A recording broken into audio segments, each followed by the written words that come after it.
In the interest of providing the highest quality treatment and education, we have invited the one and only Dr. Elena Michaels here tonight. Please give her a hand. Thank you. Thank you, Bob. Okay, thanks. Welcome. All right, I'm going to use a microphone. Testing, you can hear me? No, turn it on. Wrong microphone. How about this? Can you hear me now? No? I'm coming in loud and clear. Okay, good. So thank you all for coming tonight, and thank you, Bob, and thank you, Arthur. I know he's out in the hallway on a phone call. And Amy, and all of you, Mark, all of you who put the effort into doing what you can to educate people in this community, because we definitely have some problems in this community. And I'm just glad to be here. I'm honored to have been asked to be here. And I welcome all of you to be here this evening. There are many things you could be doing, but spending time here with us, we're honored that you're here. I want to just quickly ask everybody again, I know that Bob did earlier, to turn your cell phones off. And what I'd like to do, because people came from in town and people came through traffic, and there are still people who are coming through traffic, and we had a work day before this, so I'd like you to just kind of uncross your legs, and let's just take a few minutes, just kind of all be in the same place, so our molecules are all here together. Okay, so uncross your legs, make sure your phones are off, and let's just take a few minutes to just kind of breathe together, okay? So close your eyes, and just become aware of your breathing without changing it or adjusting it in any way. And with every inhalation in, just imagine you're bringing in a relaxing breath. And with every exhalation out, just imagine you are releasing any accumulation of cares, worries, frustrations, any residue of the day, any rushing to get here, any traffic issues. All of it's gone, gone, gone. Release. And again, releasing on your exhale and relaxing on your inhale. Relax in and exhale. Allowing all of your energy to be present in your body, in this room, at this time, giving yourself the gift of being present at this time, centered, relaxed, calm, and comfortable.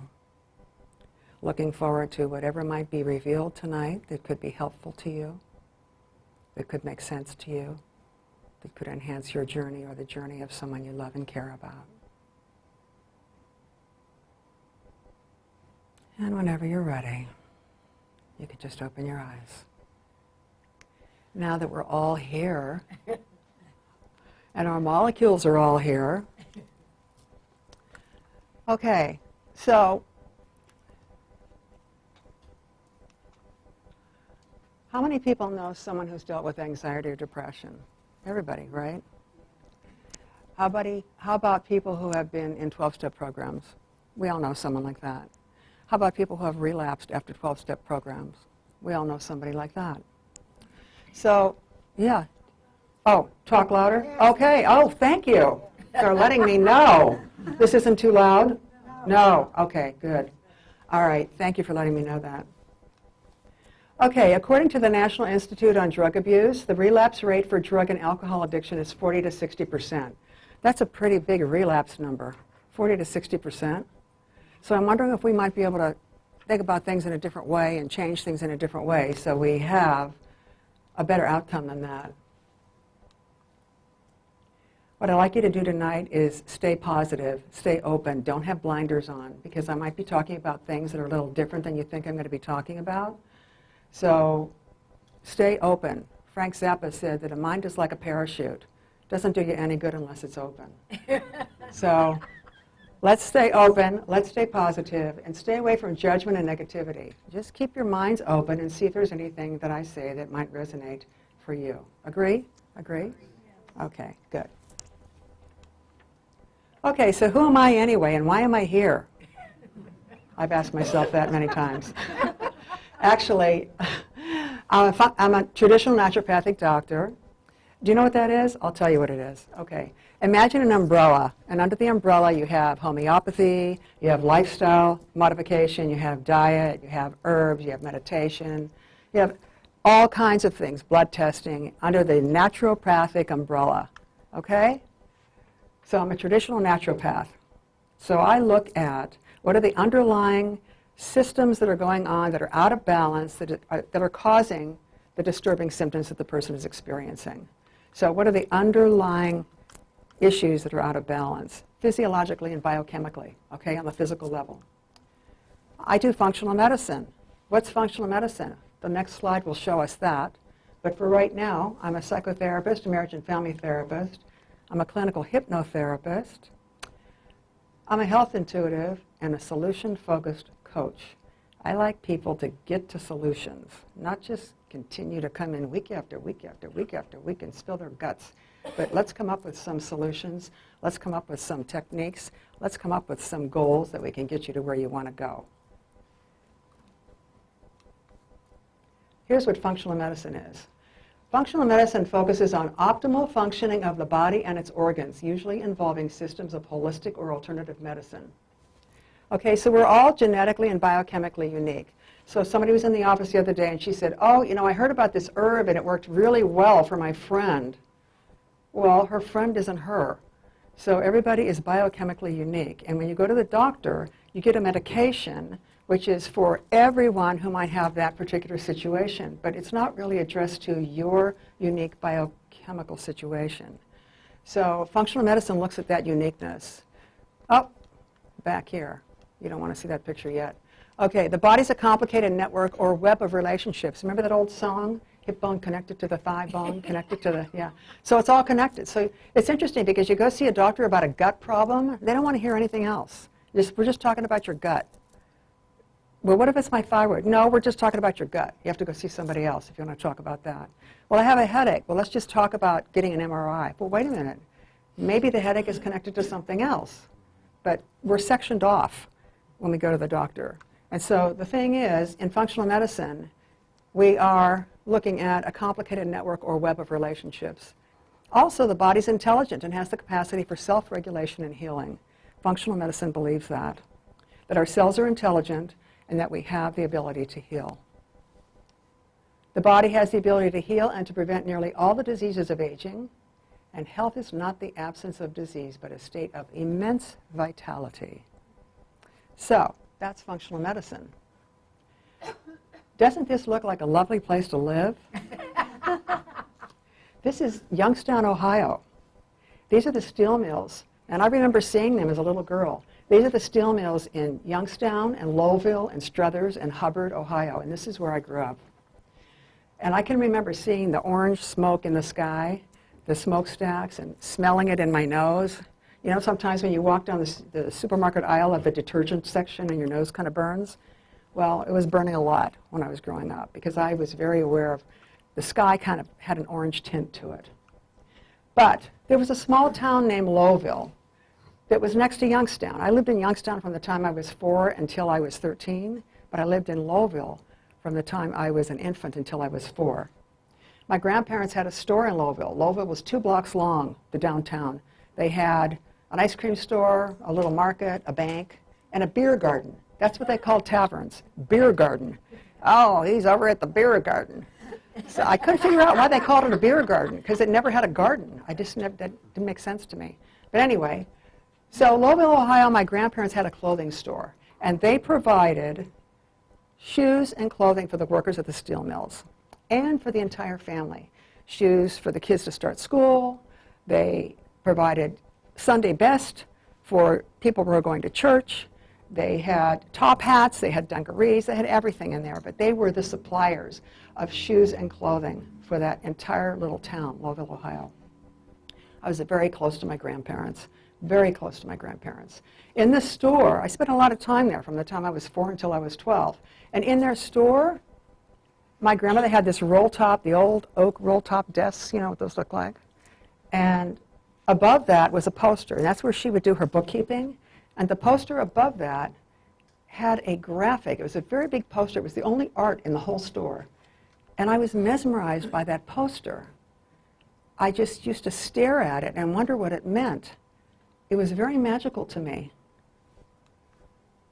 And this is what it was right here. It was a big poster of that.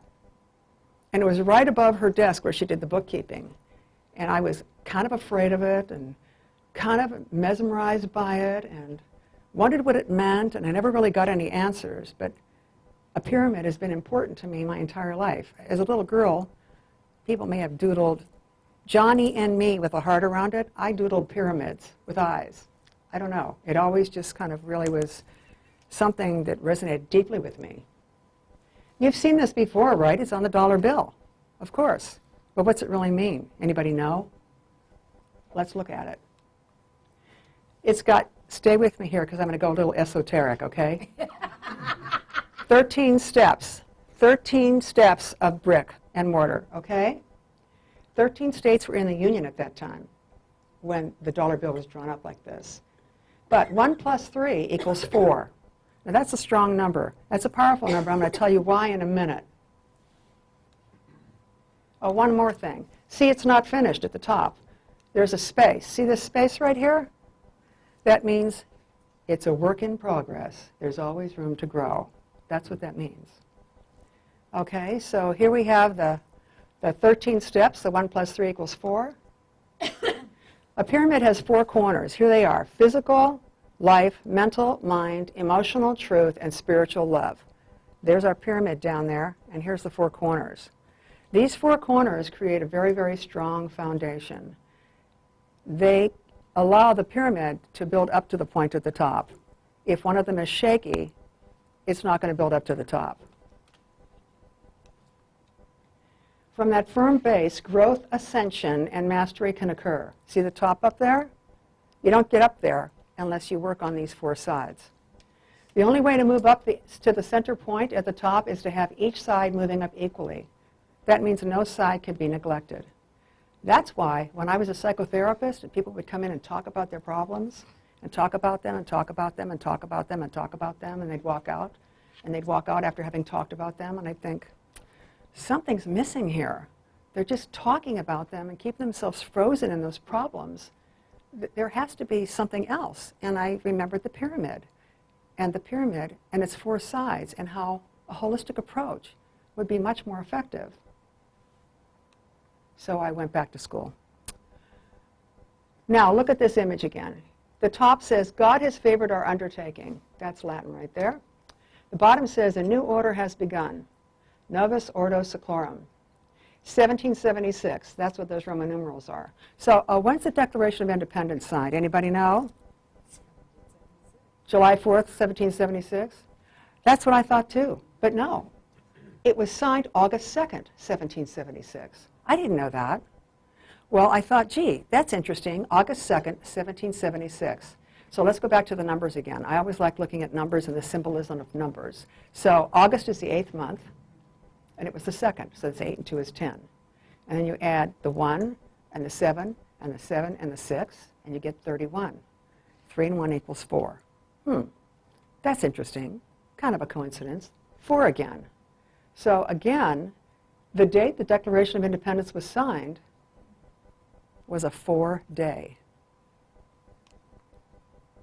I think that this is a symbol for the United States, but it's also a metaphor for us and our United States of being.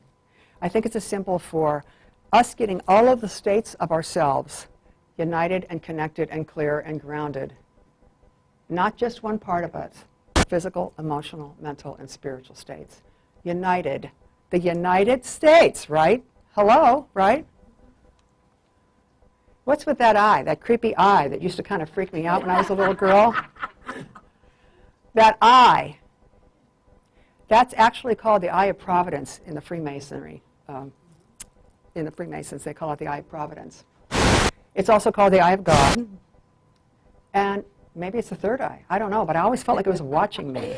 I felt like I had to be really good and do what I was supposed to do and be kind, because I felt like some force was watching me.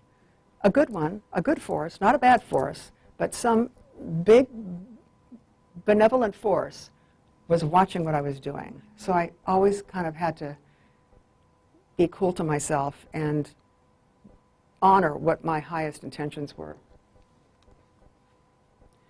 Look at the top right here. That's the apex. What's the apex? The apex is the top or the highest part of something, especially one forming a point. Okay, so why is that important? When you build the 4 sides of the pyramid up and you use all 4 of those sides, you are creating your highest version of yourself right there at the apex. Maybe it's a God-conscious version of yourself. I like to think that. So building up these 4 sides, you become the highest version of yourself. And it's on the $1 bill. Here I go with my hippy-dippy stuff. We're all one, right? It's right there. It's on the dollar bill. We're all one, right? How can you argue that? And we're here to help each other, and that's why we're here tonight, to help each other. That's why Bob's here. That's why Mark's here. That's why Scott's here. That's why Amy's here. That's why Arthur's here. That's why you are here, because we want to be able to help each other. We're all connected. And if you think we're not, we actually are. We become our best and highest selves by focusing on all sides, the physical, the mental, the emotional, and the spiritual sides of ourselves. That's a holistic perspective. I believe healing and recovery occurs with a holistic perspective, and I believe all sides have to be addressed to keep those rates of 40 to 60% relapse, to get them smaller. So many of us know people who have been sober and gone to rehab and then they've relapsed. Why does that happen? Why does somebody relapse? They're so good. I've seen them in my practice. They go 30 days, they come back, they look fabulous. They're so high, they're so happy, naturally high. They just feel so proud of themselves. They feel so good about themselves. And then bam, they're using again. What happened there? They never hit their bottom. What? They never hit their bottom. Possibly. Or maybe they didn't go deep enough. Right. And that's Yeah, good.